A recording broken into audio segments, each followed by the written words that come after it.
is KGW News at 5. So this is mostly good news, and it reflects the fact that actually, as fast as it's growing here, it actually was expected to grow even faster. Good evening. Some encouraging news on the pandemic in Oregon tonight. The fast-spreading Omicron variant is slowing, although it's a slight slowdown. The state today reported a new record high number of cases for one day, nearly 11,000.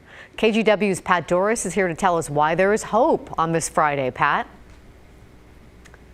Well, Laurel, it's because people are changing their behavior, and because of that, it's slowing this thing down just a little bit, but these days, every little bit helps. So the latest report from Peter Graven, he's with OHSU and he makes the state's COVID forecast each week. His report shows about 1,500 people will be hospitalized when the big wave hits Oregon, and that it will happen near February 1st, about 5 days later than he predicted. That is helpful because it gives hospitals time to prepare. The bad news is that 1,500 people sick with COVID is way above the last surge, which swamped hospitals even at that lower number. Still, Graven said the data is encouraging. We've had a good couple weeks here where it's actually not growing as fast as it might. And then the issue is, can we ride this out for a few more weeks and actually flatten that curve and therefore decrease the strain on the hospitals so everyone can get care. By the way, people are dying in Oregon every day. I think the report out today was the new number was 20 for yesterday, but it could be a lot worse. According to the New York Times, they have a COVID tracking project. Oregon is the second lowest in the nation in terms of deaths per 100,000 from COVID. Only Virginia is better. So it is bad here, but it still could be worse. Back to you, Laura. We needed that bit of encouraging news today. Thank you, Pat. Washington residents can now get up to 5 at-home COVID tests for free. You can order them through Washington's new website, sayyescovidhometest.org. They're also accepting orders over the phone. However, the supply is expected to go fast.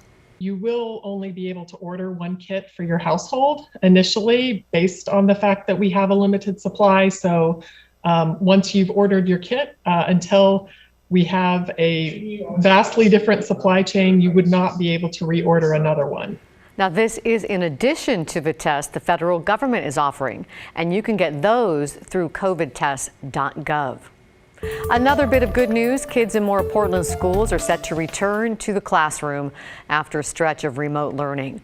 Roosevelt and Franklin High Schools, Ockley Green Middle School, Fabian Elementary, and Alliance High School at Meat Campus all return Monday. Alliance High School at Kenton will go back to in-person learning on Tuesday. On the flip side, George, Harriet Tubman, and Kellogg Middle Schools are extending distance learning through February 1st. The district has said staff shortages and a lack of substitutes forced the switch to remote. Today, Metro gave its State of the Region address. It largely focused on homelessness, affordable housing, and cleaning up the city. Metro Council President Lynn Peterson gave an update on the homeless services tax that voters passed in 2020. It will bring in $250 million a year for 10 years. Metro says money from that measure started coming in last July, and it's already helping people get off the street and into stable housing. Metro expects 900 more shelter beds to be added around the Tri-County area by June. That's in addition to the 2,200 shelter beds already operating. You also might recall voters approved a $653 million affordable housing bond, and that was in 2018. The first apartments paid for by that bond opened last year, and 2,700 more units are in development.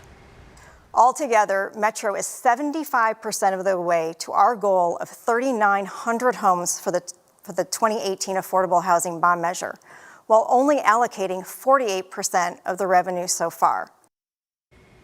Peterson also addressed another issue many people are frustrated with. Well, look at that, all that trash cleanup.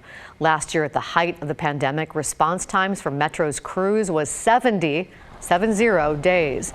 Metro says its response time now is down to 2 business days. A TriMet bus driver who was hit by a stray bullet last May is back at work, but he still has no idea who shot him. Bryant Clerkley talked with Dale Tozier today, and Bryant, he has a long recovery. That is right. Hey, Laurel, it's been about 7 months since Tozier was hit by a bullet in the collarbone while driving a bus. He had bone fragments and a bullet in his shoulder, and today he feels lucky to be back on the job. I mean, from the moment I was shot, that was my hope that I'd be able to come back to work, and I wanted to get back to work as soon as possible. This was the scene on Northeast 102nd Avenue in Halsey last May when Dale Tozier was shot by a stray bullet in the collarbone while driving a TriMet bus. Flash forward about 7 months, and a mostly recovered Tozier is continuing his 13-year career. The whole shoulder on the inside was basically regrowing, and it shows. I've lost my muscle memory in my left arm. If I throw something now, it goes off somewhere into space because all the muscles are rearranged completely. Because he was shot on the job, Tozier qualified for workers' comp. His medical bills were covered and he got regular paychecks. He knows if the bullet would have hit a couple inches in a different direction, the outcome would have been different. You know, I love this job. I'm glad to be back at it, and it's been very rewarding for me, and I'm glad it didn't end that day. Portland police are still looking for a suspect in the shooting. Back in May, they released photos of this black Kia Soul as a vehicle of interest. I think they just need to crack down on people shooting guns in the city, period. Portland police would like anyone with information on this shooting to contact them. You can also report information anonymously to Crime Stoppers, and both Portland police and TriMet are offering $2,500 rewards. Laurel. Thank you, Bryant. One of the convicted criminals in a brutal 2005 murder is hoping for early release. Lindley Rayburn recently submitted a clemency application to the governor's office. She is currently serving 25 years to life for her role in the killing of Dale Ross III. KGW's Alma McCarty has the reaction from the victim's daughters with the application currently under review. Alma? Well, the family of Dale Ross is pushing for Governor Brown to deny clemency, as is the Yamhill County District Attorney, who prosecuted the case against Rayburn and Gerard Smith, who also took part in the murder. 2 days before Christmas in 2005, Rayburn and Smith forced their way into Ross's home in Sheridan, stole his credit cards, and shot him in the head. The couple told investigators at the time they were using meth. I'm the one who went to my dad's house and found him the way that Lindley left him, naked, tied up, and shot in the head, lying in a pool of his own blood on his living room floor. We don't ever get to talk to our dad again. I don't ever get to hear his voice. I don't ever get to call him or see him. And Lindley took that from us.